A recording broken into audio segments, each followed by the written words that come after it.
My name is Ezra Miller, and I am criminally excited to be a part of the Justice. Dude, come on! Let's party. One of the things that's very important for me in all of these movies and TV series is that the director's vision and the vision of the writers and all of the creators is unique. Storytelling is always king. That's all that matters to us. And I want to be true to those stories. I want to be true to you guys and really give you something different than you've ever seen before. I mean, the first DCU character for sure is Blue Beetle. Hello, and welcome to Elephant Power Productions. I'm American Elephant, call me Kevin, and this is Kev Talks, series where I talk about what I want to talk about. Well, it's finally time! The DCEU is done, I think. The Flash has come out. It was shit. They have rebooted the timeline, kinda. And we are now officially in the new DCU, helmed by Peter Safran, and in my opinion, one of the best comic book movie directors ever, James Gunn. Oh my god, yes! And I couldn't be happier to say that while it's not a part of the Chapter 1 Gods and Monsters plan he outlined, the first movie confirmed to be set within this new universe is Blue Beetle, specifically the third iteration of that hero and my personal favorite, Jaime Reyes. And hopefully, that first film can become even more films, which the first film's team are in favor of too. Hence the title of this video essay.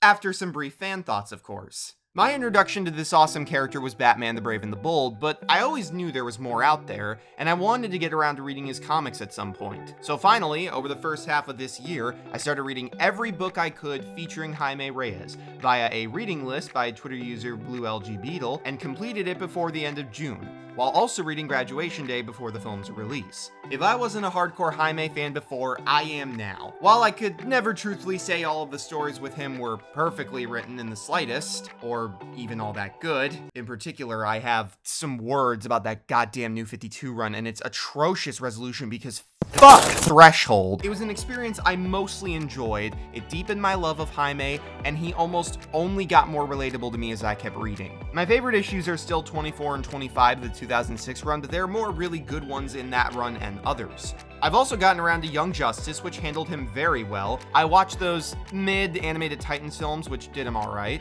and even checked out his Smallville episode, which, it was perfectly fine, even though it was really a Booster Gold episode featuring Jaime Reyes. The only thing I haven't seen with Jaime at this point is the episodes of Justice League Action with him in them, partially because WB sucks right now at having certain shows on their platforms. Hint, hint.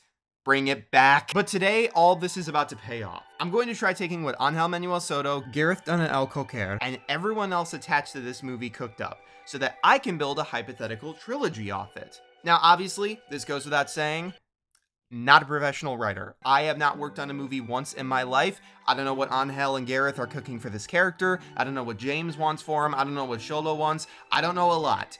I'm not trying to say this is how it must be done either with this video. I'm just doing this because I want to be a big-ass fanboy and pitch what I'd like to see for fun. And of course, since there are no team-up films out or confirmed yet, this video will be going off the idea of just giving Jaime a trilogy after this first movie that could be affected by the wider DCU or could not. So I'm gonna try avoiding cameo possibilities. Mostly. And I mean, after those Superman Legacy casting announcements, Metamorpho fans stand up! Anything feels possible right now, am I right? Anyway, Jaime!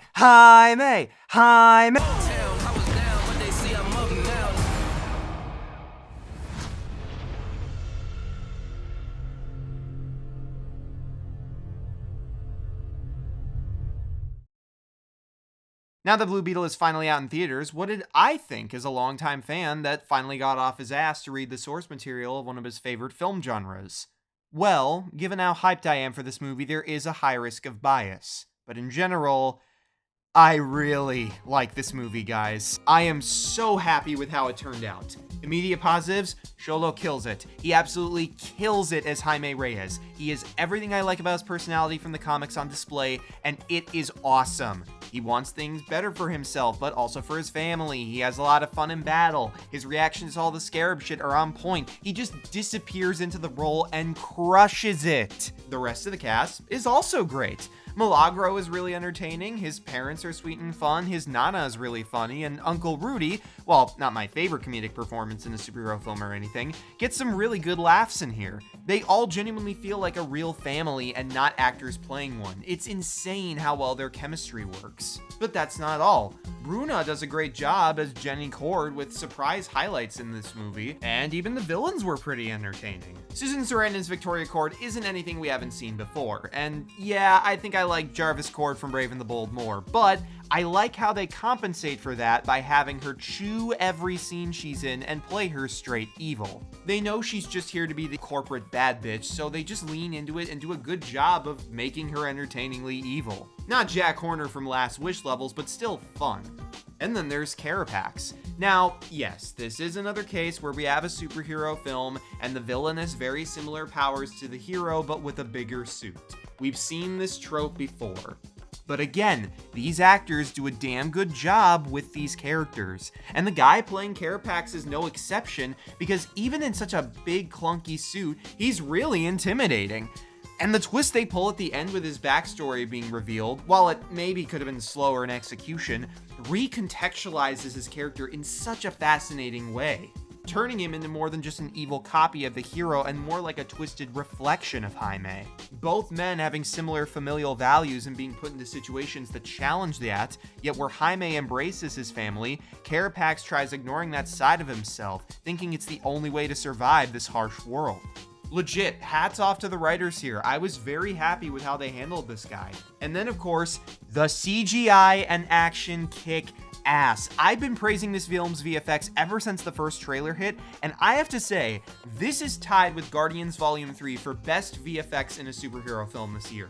Honestly, I think it may even surpass Guardians 3 at points because they are that good. The Blue Beetle suit is already a phenomenal adaptation of the original artwork for Jaime, but the CGI touch-ups and effects for fight scenes and the way it interacts with Jaime's body and surroundings, it's incredible. It's some of the best CGI I have ever seen in a superhero film, and hell, even Carapax looks amazing. There's some shots where his helmet is off and the detailing is so convincing, I legit thought, how the fuck did they do that? That's how surprisingly good they look. And that's not even mentioning the Scarab itself or Palmera City's look that's both super pretty but also kind of corporate and fake in a good way. And oh my gosh, the way they shoot this film is really nice too, and God, I love how this movie looks.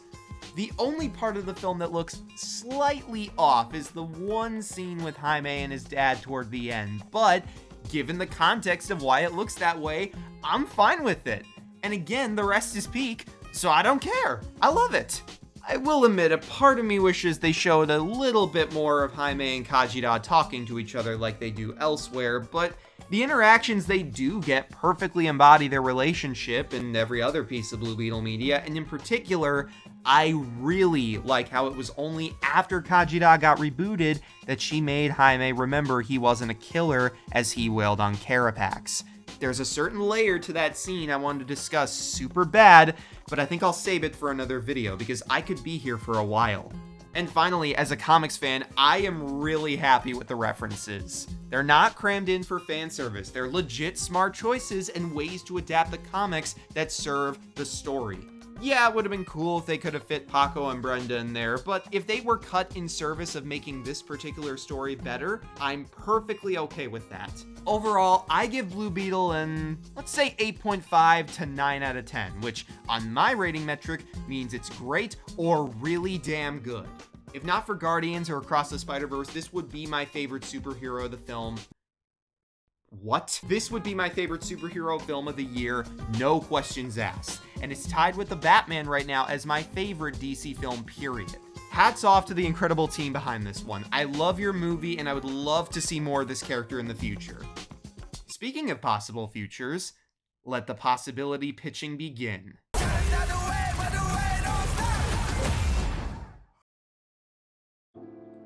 We opened in Palmera City. Jaime has gotten a handle on being Blue Beetle and has been protecting Palmera and the Keys from both casual and now a bit more metahuman crime for a few months. Maybe show a brief montage or preferably an opening action scene with a villain to show how he's improved. Personally, I'd do one with either Ghostfire from Rebirth or Fadeaway from Graduation Day.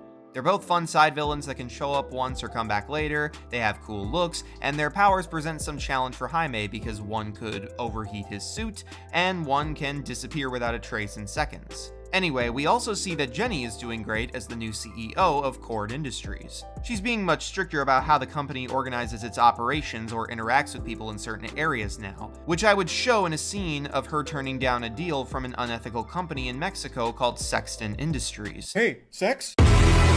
Of course, we see her and Jaime's relationship has grown since the first movie, both having moments of banter where Kajida tries to butt in comedically, much to Jaime's mixed reception, along with the family accepting Jenny as a member. And as promised to him in the first film, Jaime finally got a job at Cord Industries. Speaking of jobs, the family is sticking around and helping out in the Cord Cave, if you will. Testing shit, modifying the bug, learning the ropes of what Ted built, all that good invention stuff. But then comes the inciting incident of the film. Someone finally sees the message from the first movie's credit scene saying Ted Cord is alive. Naturally, Jenny is shocked and excited about this, wanting to go find him, and with a bit of tracing, it seems the signal is coming from somewhere in Mexico. At first, Jaime is reluctant about joining her because, while he loves her and work isn't an issue, he's worried about leaving. He's gotten so used to being Palmera's protector now, and after everything that happened with his home and father, he's reluctant to leave the city. Something that makes even more sense when you remember he'd been away at college for a while, and on the day he got back, he realized how much his family had been struggling in his absence. But through conversation with either his mother or maybe even Kajida, Jaime realizes that even if this signal ends up being a bust, Jenny deserves this. She deserves a reunion, or some kind of acceptance or goodbye if her dad is long gone by now, which he can heavily relate to, of course. So he ultimately agrees to come along, as long as his family comes with. This is the first act turn and premise I'd run with for a sequel. While it'd be cool to explore Palmera City more and it would still be a presence in the film, if you want to do a follow-up film related to the Blue Beetle legacy and finding out if Ted Cord is alive or not, which it seems the filmmakers really want to, I say we turn it into a quote-unquote vacation, a fun road trip film where Jaime and his family help Jenny uncover the truth about her family and learn a little bit more about the history of the Blue Beetle in the process. As for why they can't just ask Kajida some stuff, recall that she was rebooted in the first film's climax, so maybe that reboot wiped that information, meaning she has freer will now. Plus, we know from the first film's intro that something green hit Kajida and sent her flying to Earth. So maybe this film clarifies that she was damaged before arriving. But when this journey begins, so too does the danger. Now they say a hero is only as good as his villain, right? Well, look, Jaime's always been good or decent, but his rogues gallery is one of the most meh I've ever seen.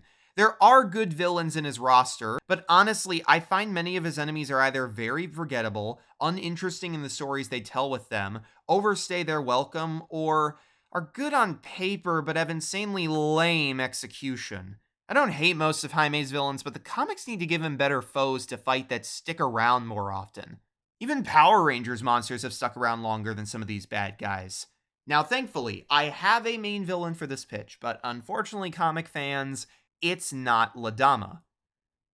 Right, some of you don't know her. Ladama is a character in the 2006 run. When first introduced, she's a big mob boss that knows all the crime and metahuman activity going on in El Paso. She and Jaime quickly learn each other's identities early on, largely because we learn that she is the aunt of Jaime's good friend Brenda. They come to an agreement to stay out of each other's hair so long as they don't expose each other's identities to anyone, and over time, Ladama goes from seeming like she's going to be a Marvel Netflix type antagonist to more of a Hondo Onaka kind of character that feels like she could play both sides if needed. The New 52 and Rebirth runs tried to make her a full-on villain in different ways, but due to both runs being cancelled, we never saw a payoff to any of their setups, which sucks because on paper the ideas they went for weren't half bad. Now, do I think you could have her as a side antagonist in this film for a brief fight scene or something? Yeah, absolutely.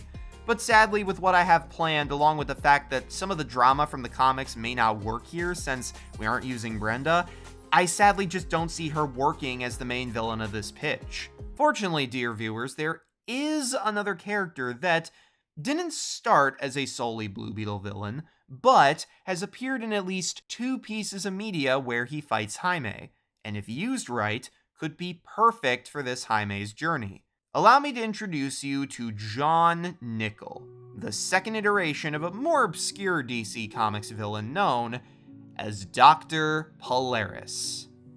To make a long story, aka the Boundaries arc, as short as possible, John Nickel is established as a powerful corporate figure who spends the first part of the arc acting through various hired guns and men operating in El Paso, largely thanks to Ladama's blessing. Another key character in the story is a girl named Mari, his daughter, who is not only staying with Paco after being rescued at the border by Jaime, but is revealed to have been sent to keep an eye on Ladama's actions, so that John's goals go smoothly. During this, we also learn he has powers of magnetism, first used in this arc when he kills one of his men. Towards the end of issue 31, he finally puts on his costume in front of some inner gang members he was doing business with, and this brings us to issue 32, Polaris Opposites, where his backstory is explained and shows what I feel makes the best case for Polaris to be a Blue Beetle sequel's main villain. Nickel explains that at a young age he got used to bending the rules to get what he wanted, cheating, lying, etc. However, he grew frustrated that no one shared his worldview about getting ahead, and that led him to attend a lecture by his soon-to-be predecessor, Neil Emerson, who taught him that anything was possible with magnetism. Within 6 weeks after buying all his books, he began to develop his own magnetic superpowers. The fun goofiness of that idea aside, his other main takeaway from the lessons was that there was nothing wrong with a bold approach to life. And he took that to the extreme when he showed twisted curiosity after accidentally killing a coworker. Somewhere down the line, he got in trouble with the board of directors that wanted him to turn himself into the SEC, and Polaris killed them in response via a mentally powered explosion that looked like and was ruled as an accidental gas leak by the authorities. Within 6 years, he became the head of the previously mentioned Sexton Industries and set up in Mexico by taking advantage of poor labor laws, corrupt cops, and non-existent environmental restrictions. But this is where the character's motives take on a different direction. And I can't explain it better than he does, so I'm going to directly quote page 11 of issue 22, along with a quote from page 15. Unfortunately for Emerson, he was weak and insane, and his insanity was his undoing. While I, on the other hand, had grown bold with my life as Butcher of the Bold Room, and had decided it was time to expand my horizons. Becoming Dr. Polaris was a revelation. As John Nickel, there were limits to what I could do. I had to at least appear to be a law-abiding citizen. But Dr. Polaris had no limits. There was nothing he couldn't do. Nothing was forbidden to him. As Dr. Polaris, I could become a Viking of the modern age, guided only by the Pole Star, and no rules could ever stand in my way again. I'd had everything I dreamed of, but it still wasn't enough. Every step I took up the mountain of my success only yielded new horizons. These quotes sum up this version of Polaris perfectly. John Nickel is a man who has the power that most men could only dream of, and yet he got bored with it. The second Dr. Polaris has it all, but still isn't content with that. And towards the end of the arc, it's revealed through Mari that all of this stuff the heroes have been dealing with in this part of the story, involving border conflicts, serums, gangs, and etc., yeah, it's all been a distraction so that Nickel can take advantage of a location called the White Sands Testing Facility and enhance his power. He puts more value in his magnetism than he does his company or allies or anything corporate, really. Hell, the first time he fights Jaime and thinks he kills him, kinda sorta, read the book to see what I mean, he's almost disappointed. He's obsessed with riskily using power for the fun of it, and as long as there's a new horizon for him to conquer, Polaris can add quite a few things to the story. Costume-wise, Polaris wears primarily purple and indigo with some golden highlights and a cape.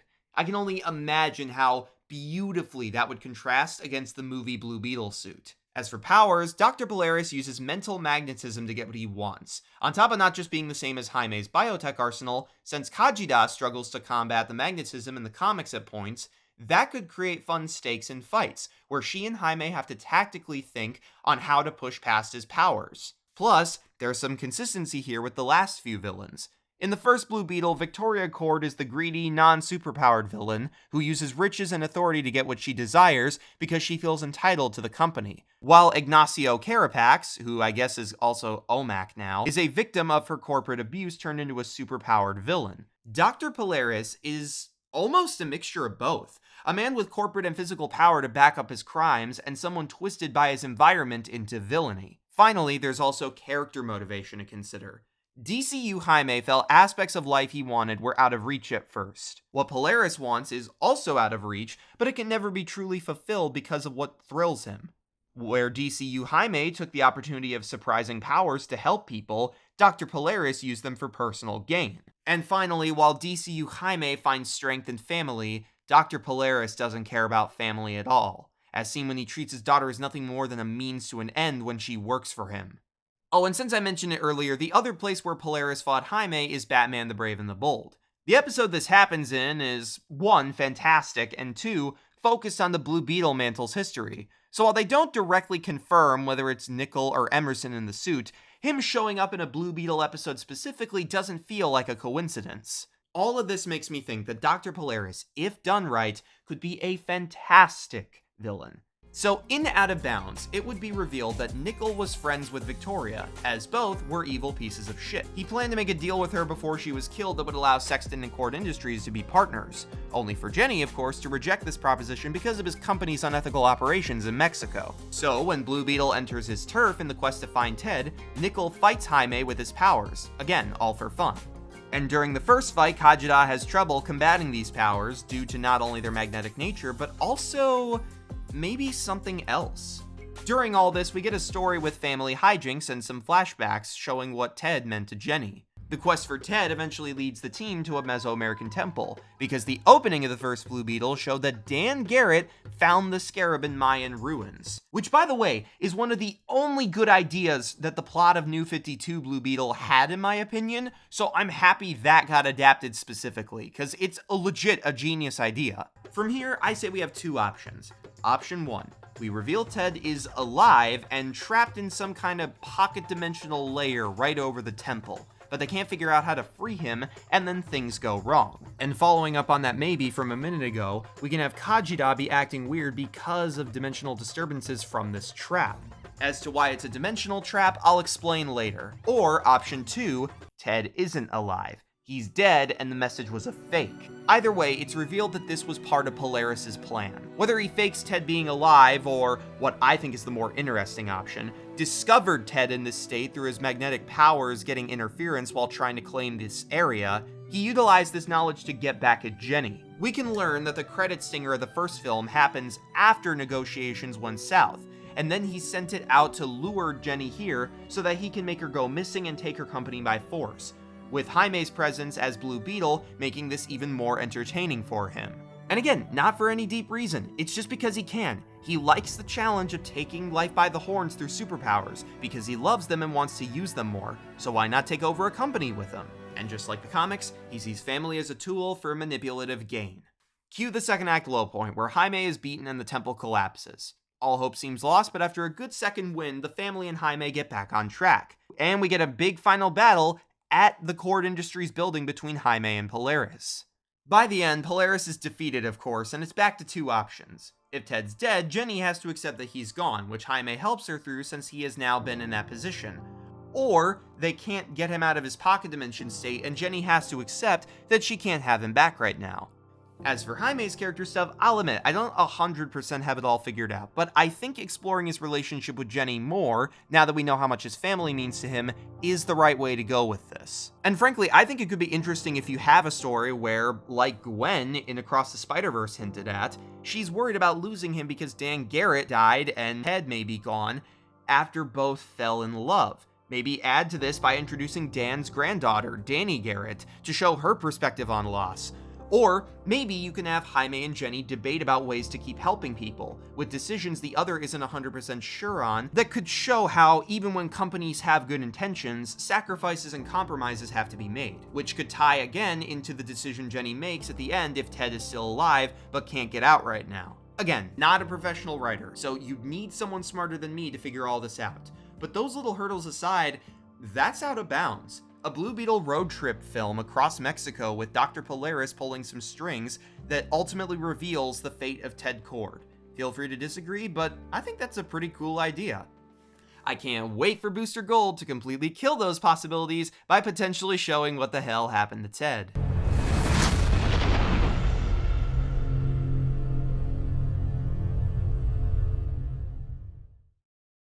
This is it.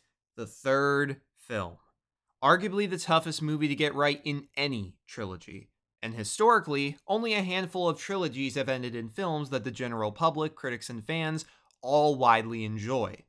Fortunately, this one is way easier to pitch than the previous film, and a lot of it has to do with a certain group of villains I'm sure all two of you here from the Blue Beetle Battalion hashtag have waited for me to say. You know where this is going, so now let's move on to The Reach.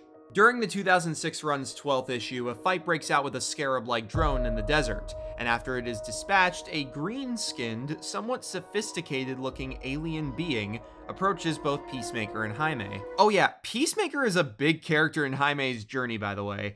Yet another story we don't have time for, but I'd love to see them interact with each other, like, say, maybe have them meet in Out of Bounds if you want to, because Peacemaker's undercover with the 11th Street kids to investigate the same temple or something. Assuming season 2 is even in the DCU or... Okay, moving on. The alien calls himself the Negotiator and says he is of the Reach.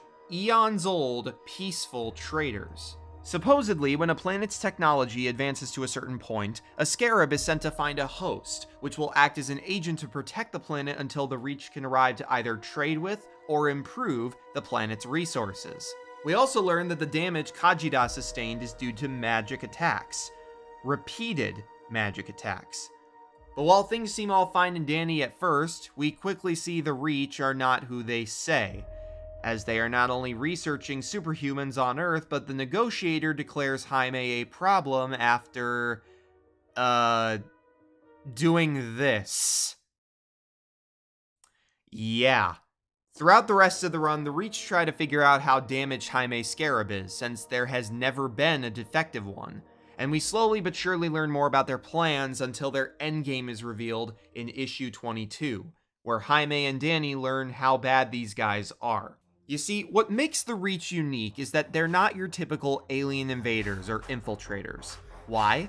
Well, remember in Captain America Civil War when Zemo said, "A man can do anything via experience and patience"? Well... Oh boy, buckle your ass. And imagine that mindset on crack. Nay, on crystal you-know-what, as blue as all blue Power Rangers combined into a blue Morpho butterfly shot with the blue filter of Titans. Fuck Batman. Because it is revealed that the Reach have been introducing small, nearly untraceable amounts of a chemical into the biosphere that will slowly build up in people's bodies and make mankind suggestible to their influence. It takes decades, even centuries. And the scary part is, the Reach can wait that long. Like I said, eons old traders. Oh, and then there's the World Rippers. Yeah, see, the Reach utilizes dimensional shifting tech, which, yes, by the way, is what's going on with Ted in my pitch, who likely got stuck in some kind of trap connected to Kajida's original container. They use this tech to hide their ship and some temporary scarabs that they put on human hosts. And the World Rippers are dimensionally hidden structures with this tech that would shred the planet upon activation, leading the aliens to offer evacuation for humanity, and they'd agree to it along with being traded as slaves. Because had their plan succeeded, humanity would have been subtly conditioned to do so for a long time without even knowing it. Jesus. There's more I won't spoil, but to summarize, the Reach are not only fucked up, but in my opinion are the best Jaime villains. And a lot of that is due to the personal connection aspect. They made Kajida, but they are also in a very interesting position because they know so much about their tech, yet face uncharted territory through its damage, which is something Jaime learns to exploit. They both know about Kajida, but in different ways. So, despite outmatching Jaime in numbers, both sides feel balanced in a game of chess throughout this portion of the run. Speaking of which, I guess I should mention the other runs. Rebirth doesn't use them, New 52 does them terribly with worse designs, as usual. Graduation Day definitely has them as a plot point, but since the series is so new, I won't spoil how they get utilized. And, the entire second season of Young Justice has the Reach as the main antagonists, while giving Jaime great focus. And they're adapted pretty well, especially because of an element I have not mentioned yet. Reach infiltrators. Whether it be Kaji Kai, Sky Witness, the Brave and the Bold agents, Green Beetle, Black Beetle, the Young Justice version, not whatever the hell this walking identity crisis from the comics was, Blood Beetle, the good version, Dynasties, Natita, etc. The Reach agents are great for fight sequences. They have similar powers to Jaime, but they can stick out with their own unique motivations, their own ways of visualizing weaponry, and in cases like Green Beetle, who is a Martian, they have their own unique physiology that affects their physical design. The Reach are perfect as the final antagonists for this story, serving as a unique kind of meet-your-maker threat. They and Jaime know Kajida differently, meaning they fight this battle differently. It's because of this that Out of Reach as a pitch is easier for me to do. For the final film in this hypothetical trilogy, I say we essentially just adapt most of the 2006 issues featuring Reach content and mix it with different takes on the Reach infiltrators from Young Justice Season 2, Brave and the Bold, and Graduation Day onward. Act 1 is meeting the Reach and realizing they are up to no good. Act 2 is learning more about them and discovering the horrible truth. Definitely throw in an infiltrator fight or two here. And Act 3 can be issues 23 through 25 of the 2006 run, with the infiltrators from other runs being freed and joining the fight. Throw in Ted, either coming out of stasis or being alive at the end if you like the second option from earlier more. Maybe even have him sacrifice himself as a second act low point so that he's not just shot in the head by Maxwell Lord like the comics. Maybe have Blood Beetle as a Prowler type antagonist who is sympathetic but still scary and badass, and you're set. Also, although I said I don't want to do any major cameos in these, if there is one we should try to have, it'd be having the Green Lantern Guy Gardner in this, because he is a key character in the 2006 run, and part of why the Reach operate the way they do is because of their history with the Lantern Corps. So if cameos are possible, get him at all costs.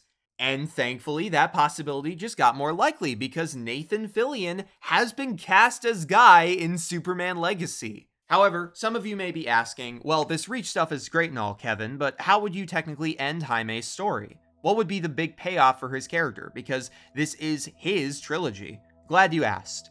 Blue Beetle 2023 is about family. It is intrinsic to the film's plot, sometimes in subtle ways, sometimes more overt. It doesn't matter which way you see it. The film's fine print is all about family. And you'll notice how, with Out of Bounds, I focused a lot on Jenny and her connections to Ted. Well, here's the way I see it. The bulk of struggles related to family for this trilogy would be Jaime, Jenny, and Kajida, the third Blue Beetle, the second Blue Beetle's daughter, and the bug that started it all back with the first Blue Beetle. This movie could be a great test for Jaime and Kajida's relationship as a symbiotic unit. And if you want more for Jaime specifically, if the first film is about Jaime accepting that life doesn't go the way you want it, but you can still make it valuable as long as you have loved ones by your side, I think it would be interesting for the sequels to discuss what makes a loved one, the importance of a found family, moving on from the ones you lost so you don't get too lost yourself, and more importantly, arguably most importantly, how even in the face of impossible odds, loving people close to you is not weakness. Every single villain in this hypothetical trilogy is one that either does not see the value in family or has been manipulated into thinking that it is nothing. It is a weakness. But it shouldn't be. It should and can be strength. Call it corny or predictable or cliche all you want, but it's fucking true. Now sadly, there is one amazing payoff from the 2006 run I won't spoil that we can't do in full because of how Blue Beetle 2023 handled Kajida's name. I know that sounds weird if you haven't read the comics, just trust me on this one. However, it's not unadaptable just because of that change, and if we need to replace it, the big kickoff of a third act for Out of Reach should absolutely be Jaime calling Kajida family. She's not a Reach agent anymore. She is not a killer. She is not a parasite. She's not a tool. And she's more than a friend. She is a Reyes, and she uses that fact to help Jaime stop the Reach's long game, end game. And if I may, and on a possibly corny note for a second, If Kajida were to be separated and reconnected with Jaime, I think it would be so sweet and cool if they'd merge together through a hug. Kajida as the Blue Beetle suit, because we know from the first film that she can control it herself in its humanoid form with Jaime inside, so I don't see why she couldn't with him outside of it. And Jaime as himself, lunging into a hug that calls back to a shot from the dream sequence with his dad and reunites them into the ass-kicking Escarabajo Azul we know and love. And that's my pitch. A Jaime Reyes trilogy made up of these 3 movies. That's going to do it for this video. I hope you all enjoyed this one because I love talking about Jaime, and even if this isn't exactly what we get in the future, I have complete faith in whatever Angel, Gareth, Xolo, and the rest of the team behind this, albeit slightly cliche, but still wonderful film, have in store for us going forward. I'm American Elephant, call me Kevin, thanks for stopping by Elephant Power Productions, subscribe if you want more content like this, and I'll see you on the next episode of Kev Talks. Take care, and Amanlan Lovu to all of you.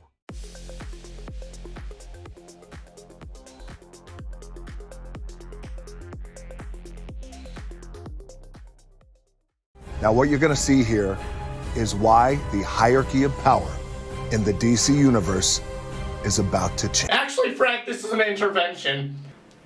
Wait, what? We realize that you're really fucking loud, and you need to get the fuck out of the